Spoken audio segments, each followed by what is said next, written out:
91 bathroom TV. Tin, tin, tin, tin. So I really love this episode of Legend of Korra. I really love it.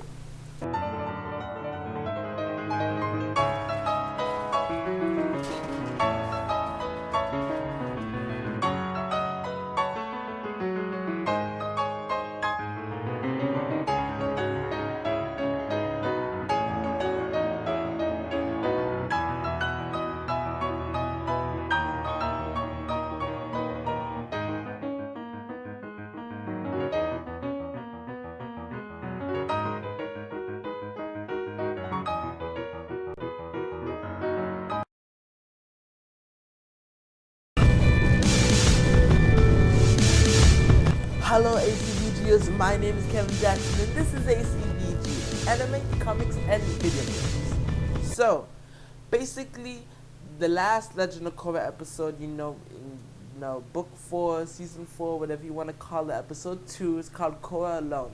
And it's basically like represents or like looking back, I don't even know.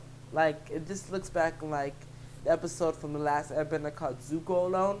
You know how Zuko from book 2 and book 2, and he had to find out his life and what he was gonna do and how he was trying to run away from being Fire Lord, but that's who he's got to be.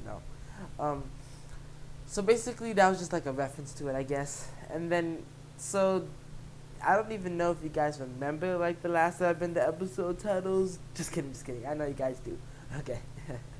I mean, I don't remember the big ones like the Day of the Black Sun and Avatar Aang. Those like the big names I know in the library. But talking about this episode, right? So this episode talked about how Korra went to Republic City 6 months earlier, but she didn't report to the Airbender Temple. She didn't report to Tenzin or any one of the families because she was still trying to find out herself. So basically, Korra is trying to recover from her illness, from her post-traumatic stress disorder that she's getting from, Zahir trying to kill her with mercury poisoning and all this other stuff. So, 3 weeks from the poisoning. So it's like a flashback. 3 weeks from the poisoning, Korra goes to the Southern Water Tribe to rest herself, and then she goes to Katara, and Katara tries to help her to walk again and healing her, and Katara tries to help her with her mind, but that's within Korra, so Korra has to do that. So eventually, like 2 years passed and 6 months, I guess. So Korra's like, I want to leave, but I don't leave with the White Lotus. So she leaves by herself, and she was in Republic City. So I guess she scavenged the world, during those 6 years to find Rava. And I guess she doesn't find Rava. But she does find a part of herself that's like her in the Avatar, spirit, I guess. Avatar state. You stupid. Avatar state. And it's like, I guess, a portrait of her evil self, I guess, in Avatar state. So she has to fight her off in several places. And it's just hard for her to recover.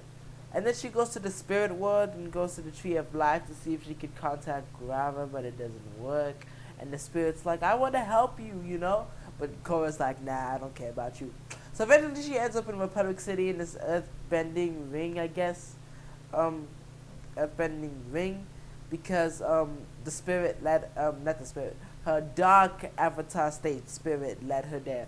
So, and then she was trying to fight her out, but she couldn't because she wasn't strong enough, And then I guess a dog comes, and the dog leads her to this the swamp in the Earth Kingdom. It's like the same swamp, I think, from the last Airbender.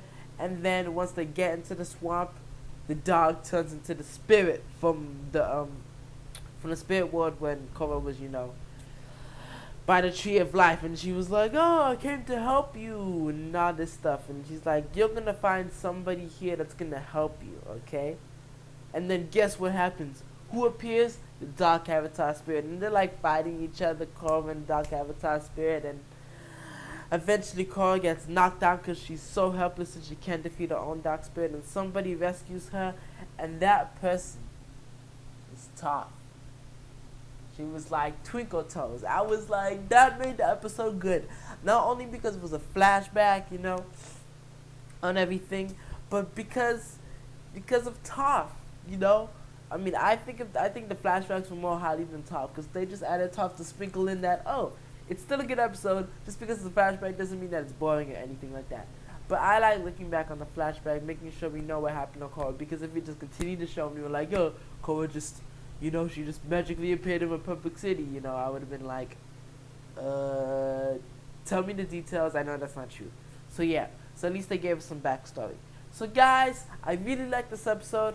I give it like an 8 out of 10, I guess, like that. You know, it was like one of the best like flashback episodes or history episodes from, I think, from all of Legend of Korra. Besides Wan, because Wan was really, really good. But yeah, so I'll see you guys later on the next ACVG. Whoop whoop.